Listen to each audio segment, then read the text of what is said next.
Last week, I talked about making time for writing as opposed to finding time to write.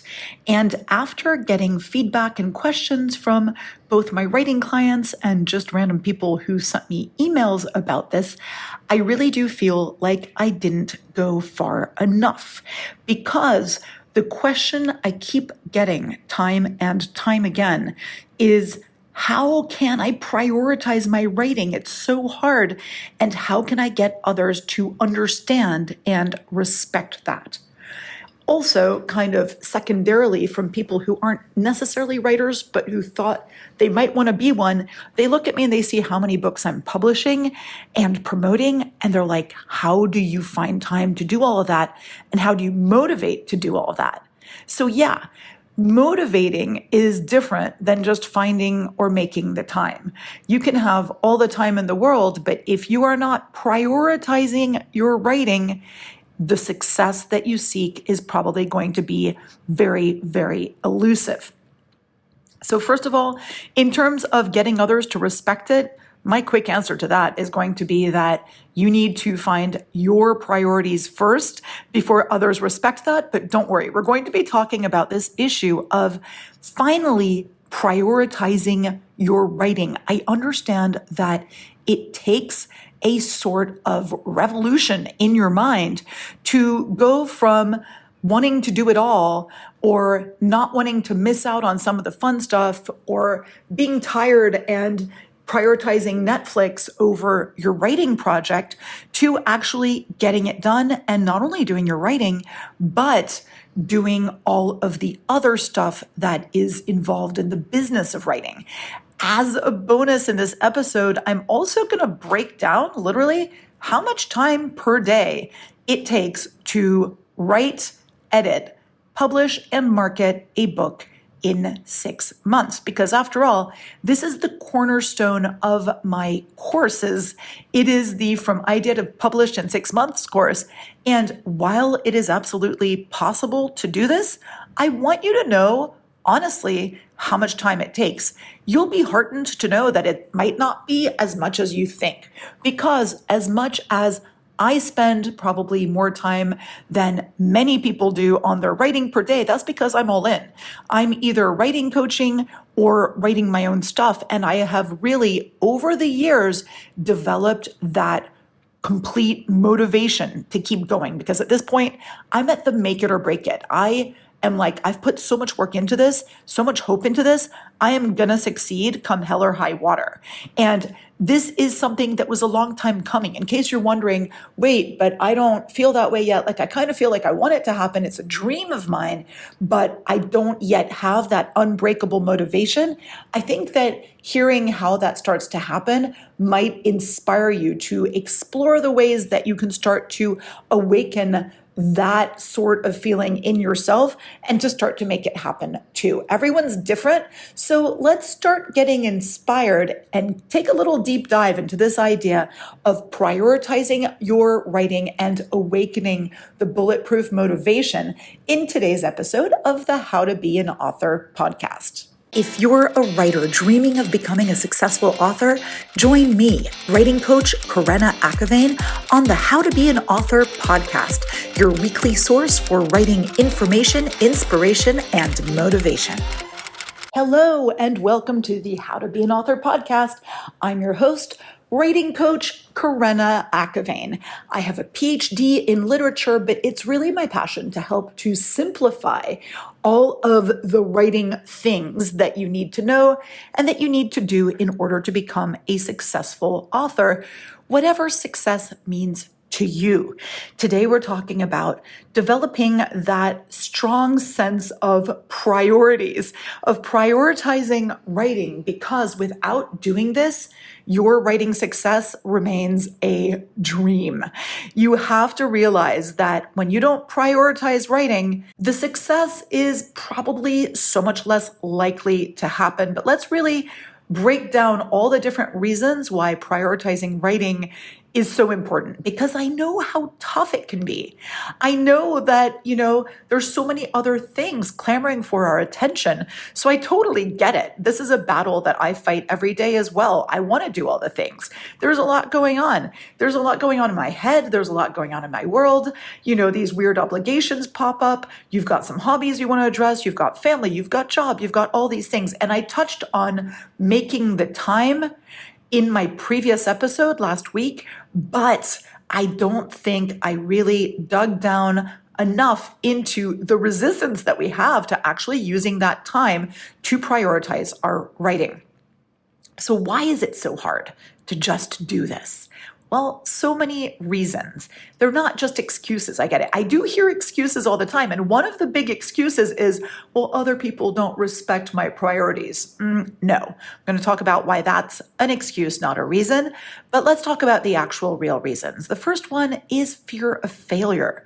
Of course, that is paralyzing. There's so many reasons why our fear of failure trips us up. And in my course, From Idea to Publish in 6 Months, I absolutely dig deep into this, and seeing this for what it is really helps. I also have a podcast episode on fear that you might want to check out, because I think that once you start to understand the process, how our ego fills into this and how our fear of falling short can be so paralyzing, I think that you can start to embrace the fear and use it as fuel to push through. Everyone's afraid.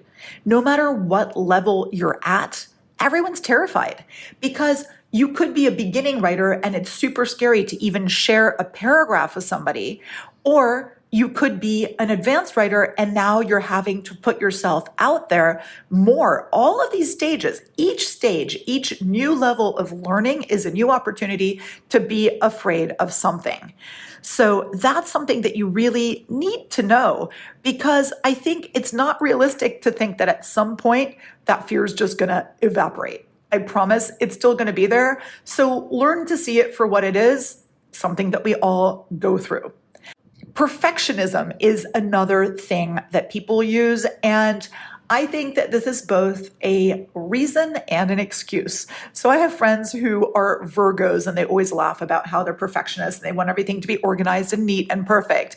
And so they're claiming that they're striving for perfection in their writing, for example. But they're not actually striving for perfection. They're using the excuse of wanting perfection to hold back and not do anything. So go ahead and write that messy first draft. If I see a writer revising and revising and revising the same chapter, then I can say, okay, your desire for perfectionism is actually holding you back. But for those of you who aren't even writing at all because of this so-called perfectionism, you don't know how good you can get your writing on the first try. So why don't you strive for that? And that shouldn't be keeping you from prioritizing your writing. Nothing else in your life is perfect either, by the way. Life is, by nature, messy. And so I want you to realize that. I think it's unrealistic to look at it any other way. And it is the messy parts of life that give it its texture and its beauty. Those are the parts we write about. We don't write about a perfect world. That would be really boring. So keep in mind that perfectionism, not necessary. Then we've got the self-doubt. So when it comes to self-doubt, the whole point of being a writer is having your unique voice be heard. So you don't want to be like everybody else. You're not the same as your favorite author? Yeah, that's right. If you were, that would be kind of a bummer. As for the imposter part, everyone starts writing somewhere, so you don't need to be an expert from the beginning. You are a beginning writer. There's no self-doubt to be had. You're not being an imposter in any way. So as long as you're not posing as something that you're not, then imposter syndrome isn't actually what you have. It is self-doubt, and that's totally fine.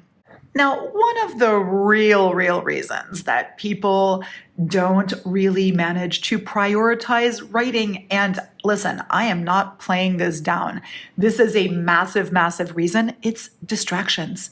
Our distractions in our modern world, they are everywhere.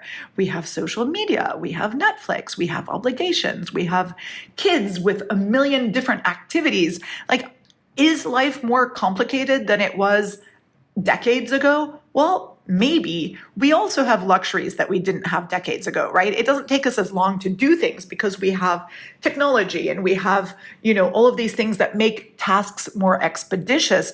But I totally get it that it is so easy to lose track of time. And so setting boundaries and creating a writing environment that minimizes distractions, yes, that's necessary, but I totally get that it's hard to even prioritize enough to do that. It's not comfortable to set boundaries. It's not comfortable to say no to the kid who's like, hey, can you take me here or there? It's not comfortable to miss out on, playing pickleball with your group of friends. I get it. FOMO is horrific. I struggle with it every day. So writing down what all of the things you need to get done and want to get done are, and seeing, is there something that I'm doing a lot of? I think it's important to look at balance. And also it's important to realize that even though I am the writing coach who created a writing course called From Idea to Publish in 6 Months, I also stress that some of you do not have the bandwidth or the time in your lives to actually get it done in 6 months. You can absolutely multiply each month by 2 and take twice the time. And you're going to see how much time it actually takes to do this later in the podcast, because I want to be upfront with how much time it takes to be a writer. It's not a untime consuming hobby. It's not like some things that you can do like a crossword puzzle and you can get it done in 15 minutes. No, writing is something that takes so much time to do, to edit, to promote. All of that is ultra time consuming, and that work can totally expand as it goes, and it can end up being very overwhelming, which is also why I'm always giving my writing clients writing hacks to keep them moving forward and to save time on things that they don't need to be spending too much time on. And also I'm helping people to stay accountable so that you don't let that time get away from you. So that's really important to know too, but I get it. Distractions are such a thing. When you see them clearly for what they are, and when you start to assign values to things, this is where you can start to look at what is really feeding me, both physically, right, my job, and emotionally and mentally, and that's really important. Don't worry, we're going to have a list of things that are true challenges in getting to prioritize your writing and my little hacks for moving past those things in this episode. Now, resistance. You've all heard of resistance, that sneaky little voice in our heads. It is doing everything it can to keep us exactly where we are. It's so bizarre. It thrives on the fear. It thrives on the self-doubt, right? But it's not unbeatable. I highly recommend a little book by Steven Pressfield called The War of Art. I think that this breaks down the idea of resistance maybe better than I ever could. I definitely have read this thing many times because it's great to remind yourself of what resistance is, recognizing it for what it is, a natural part of the creative process, almost a good sign that you're about to grow as a creative or as a writer. That's going to help you to kick resistance's butt by showing up and doing the work anyway. Remember, Pressfield calls creative work doing the work. It's not a hobby. This is the big difference. This is the big obstacle that some of you have, is that you have a hard time looking at your writing as work. You keep seeing it as this funny little hobby that might miraculously turn into something. No, it is definitely very much work, and it's going to be work even more so if you plan on being a professional writer.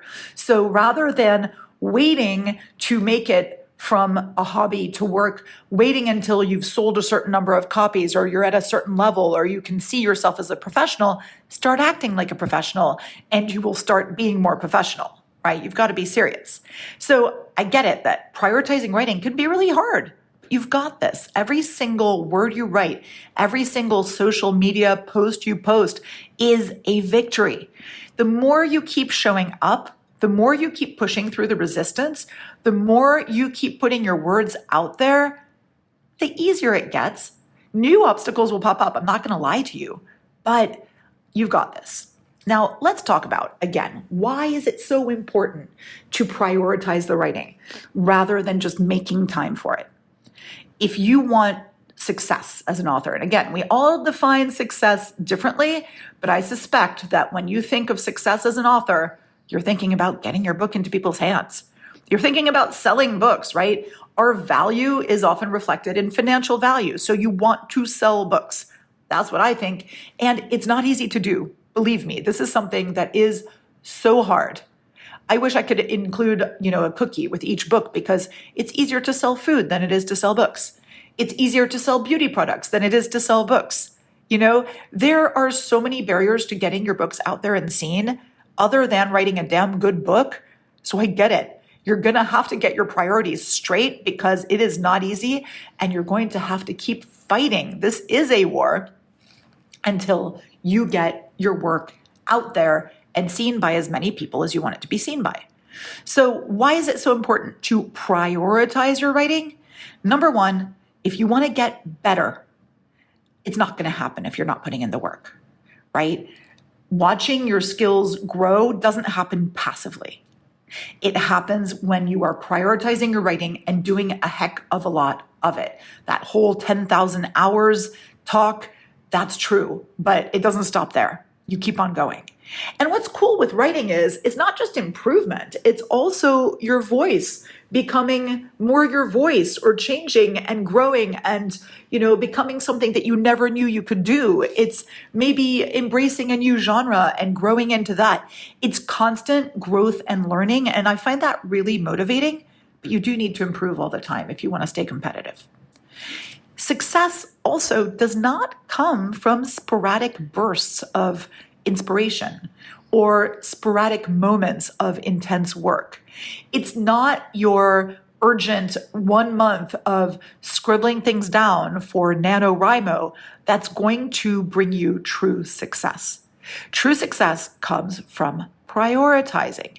It comes from showing up day in, day out, putting pen to paper, fingers to keyboard, whatever you want to call it. And it also comes from promoting yourself every day. You can't just put up a couple social media posts and call it a day and think that you're going to go viral. You can't just put up a website and not do anything with it, not use it to gather email addresses, not send out your different letters to your readers or your potential fans at least once a month, maybe 2 times a month, ideally once a week. Not everybody reads every email you put out. Believe me, if they get tired, they will unsubscribe. And that's fine, but you need to consistently show up or they will forget you exist. And when somebody forgets you exist, they're buying somebody else's book. So consistency, so important. If you are putting out a single book and then not another book for years on end because you're not consistent, because you didn't prioritize it, believe me, I made this mistake so much. I wrote my first book when I was a teenager.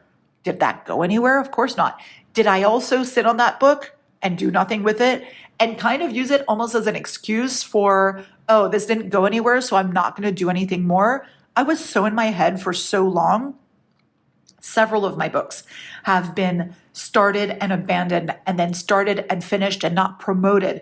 They've been sitting in my computer. I have still, as a writing coach, as somebody who publishes multiple books a year, I still have books, full-on manuscripts in my computer that I sat on because back in the day, I wasn't consistent enough and I didn't build as much of a body of work as I could have. This is why, as an older writer, I'm telling you this now.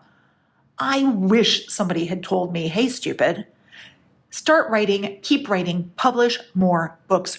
You cannot expect to make a name for yourself with just one piece. Yeah, we all know the exceptions because there aren't that many of them. You need a portfolio. You need a collection of work. You need a bunch of books to have that one that's going to hit the big time. I'm not going to spend too much more time lecturing you about why you need to be prioritizing writing. Deep down inside that for opportunities to come your way, you have to go out there and grab them and grab them and grab them. You have to keep doing it. The best way to do that, keep prioritizing your writing, be consistent, be professional. And eventually things start to happen, right? You have to maintain the momentum. You have to keep going because it's not the single effort that actually makes success. Success comes from consistency. You know this deep down inside. So let's talk about the hacks that I have, what it really takes to truly prioritize your writing, because I know it's not easy. I know it's not easy, but I'm going to give you some little nitty-gritty things that you can do that actually are going to improve the whole process and hopefully make it easier. This is that stuff that I usually tell my clients. This is some of the stuff that you'll learn in my course, and I'm giving it to you here for free right now because I want to see you go on your way to start to prioritize your writing. Because when you do that, then you're going to start to see that, hey, you know what? I need a course. Hey, you know what? I need accountability. And hey, instead of paying for an extra pizza every week, I'm going to pay for a writing coach, or I'm going to pay for a course. Like, these things start to become non-negotiables, and they start to become easier and easier decisions once you're prioritizing your writing. It's kind of like a chain reaction, a good one, right? Not a disastrous one. So when it comes to carving out the dedicated writing time, I use the word carving out because carving sounds painful. It is painful to say no to other commitments. It is painful to set boundaries with friends and family. Ouch. It's painful to maybe wake up earlier, go to bed later, not go see that movie you wanted to see. The FOMO's horrible. Life gets busy, but if you're serious about writing, yeah, that's a non-negotiable. Ouch. So what are the hacks that I have? That good old Pomodoro technique. That is such a great way of making time. I'm telling you, the time flies by when you're setting a timer for 20 minutes of focused writing and then taking a break. That break feels so good. Repeat as needed or repeat as you can. But even 25 minutes of concentrated writing in a day, that's a huge thing. Also, just head over to the whole making time episode because all the hacks are right there. I'm not going to repeat them. I want this episode to be dense in stuff that's going to help you. So just go down the rabbit hole. You won't be sorry. The next thing that you can do is prioritize writing over other hobbies. Okay, I know that you're just telling me to prioritize writing again. That's not easy. Yeah, let's face it. We all have hobbies. We all have activities we enjoy.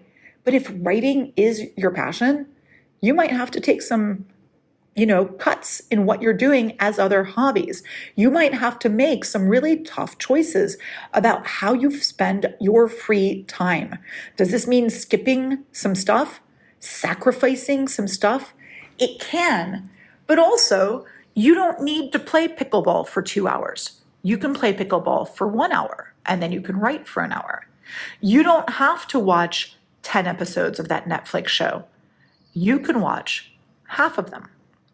You don't have to never do anything again. You just have to start to balance things out.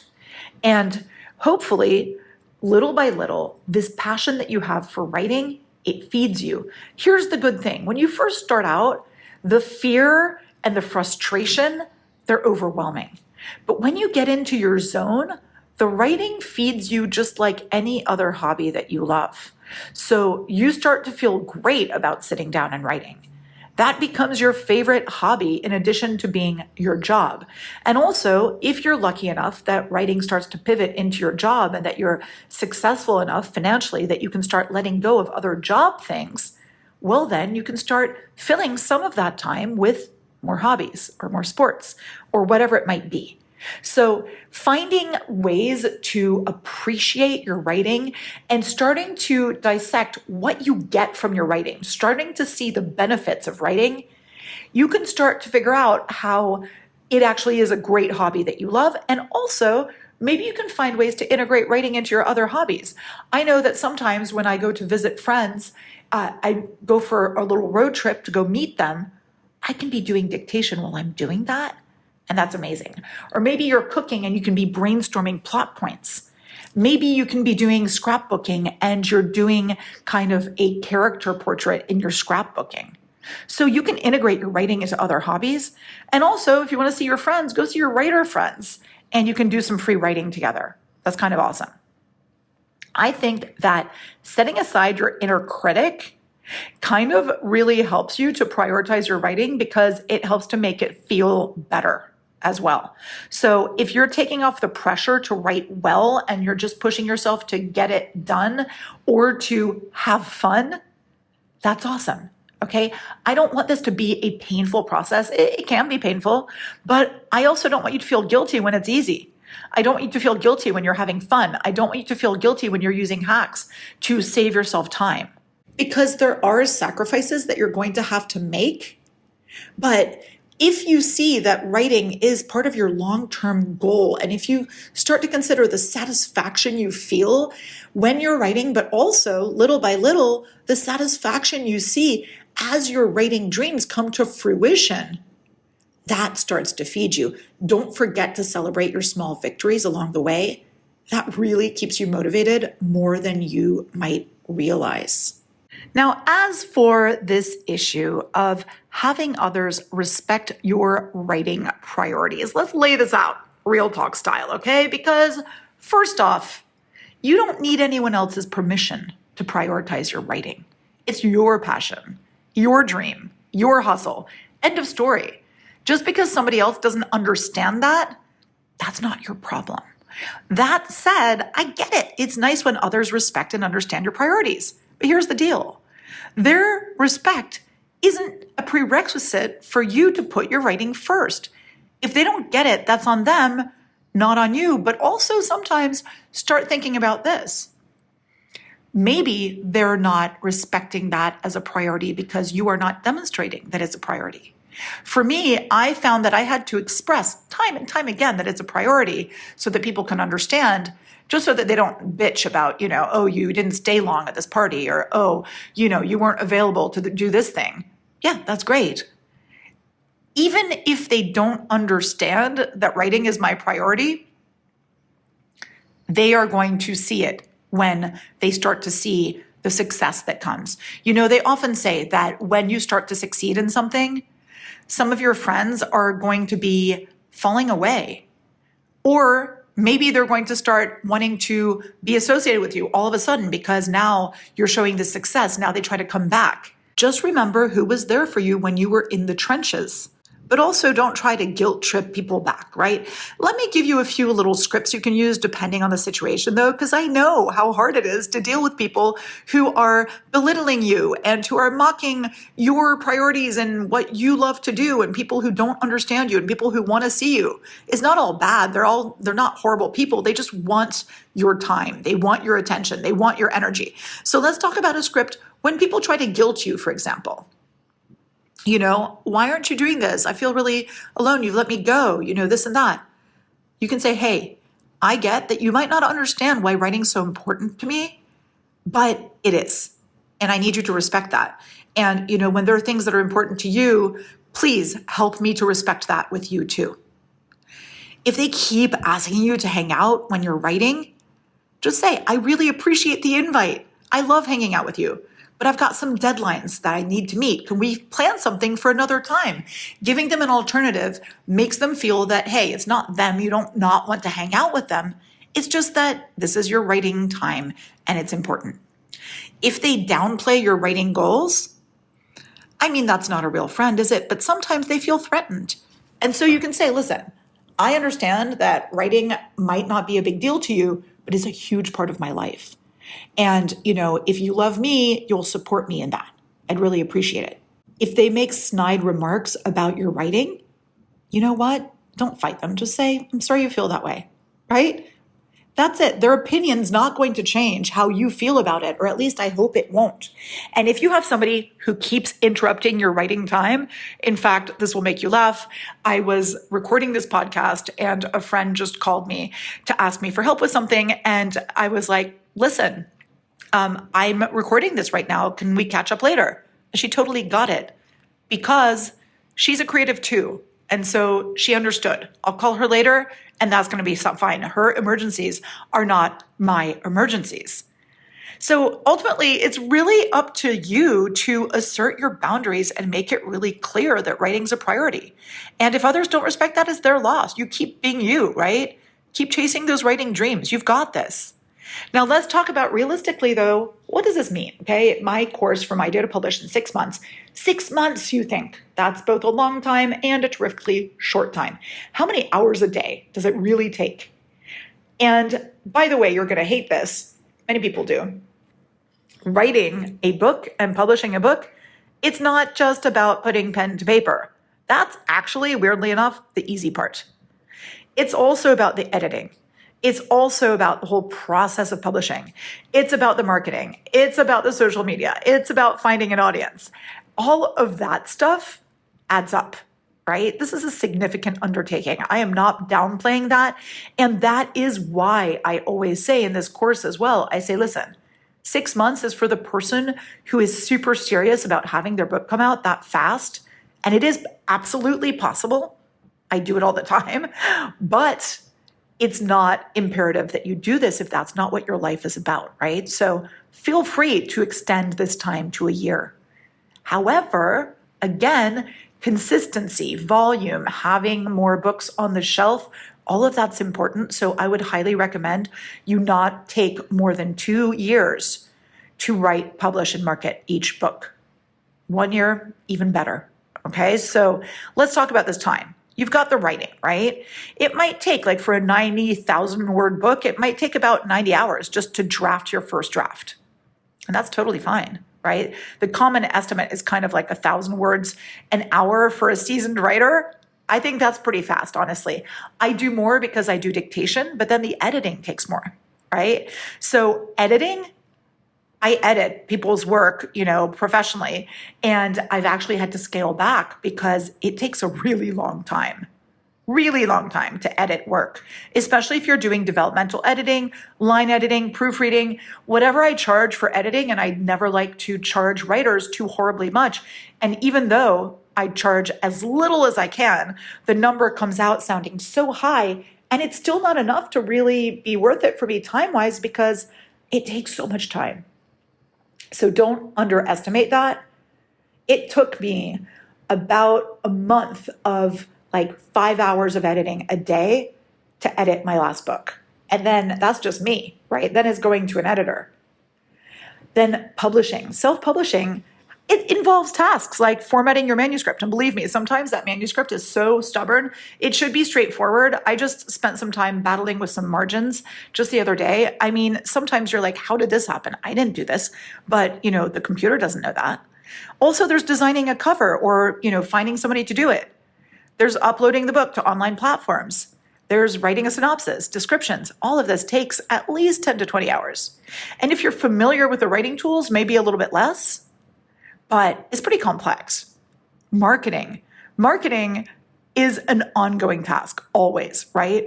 Before the publication date, beyond the publication date, you have to keep building that author platform, doing your social media, whether that's videos, posts, blog posts, podcasts, book launch events, reaching out to potential reviewers and influencers.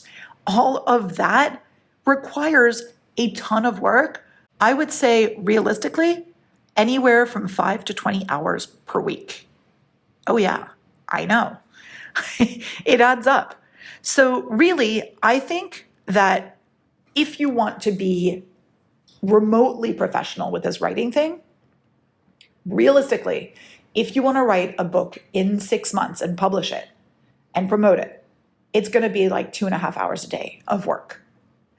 Now, the good news is you can find this time. You really can. If you're working 9 to 5, well, take your lunch break. If you have a lunch break. If you don't have a lunch break, you still have some good hours in the morning and in the evening. I say do a really intense workout that's shorter. Take some shortcuts when, you're making your dinner. Reduce your other commitments. And you can definitely make that 2.5 hours a day. And also, here I am on a weekend recording my podcast. Nobody said you only work Monday through Friday. One day when you're a famous author and you decide that you're going to take your weekends off, you do that. That's your prerogative. But now, I don't think that's a luxury that you have. So, and it doesn't mean you need to work all day, forego all the fun.